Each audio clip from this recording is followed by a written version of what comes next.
are we losing more than what we gain by speaking to the children in Yiddish? And I know I'm going to get a lot of flack for this, but I'm going to say it. I don't think it's worthwhile. The kids have to learn, because when the kids don't learn, when they're very little, they don't learn when they're bigger. And the consequences of that we see all around us. We're not talking here about kids being a little bit compromised.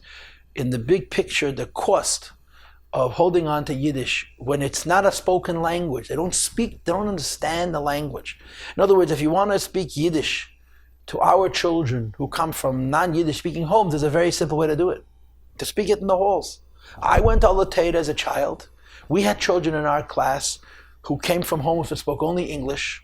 They had no trouble with Yiddish because the Malamdim spoke in Yiddish. The language of the whole, we spoke in Yiddish. We didn't just learn Chumash in Yiddish, we spoke in Yiddish. The conversation was in Yiddish, the classroom was in Yiddish. You didn't have a choice. So you put a kid in an environment where the language is Yiddish, he picks it up in no time. But if everything is English and they're memorizing words in Yiddish, they don't learn the language. And it's a very, very, very costly inhibitor on their ability to learn. And for children to learn is very, very important. It's not just important for their academics and for their aptitude and their scholastic aptitude.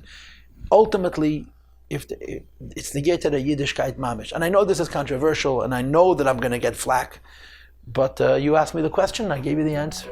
My answer.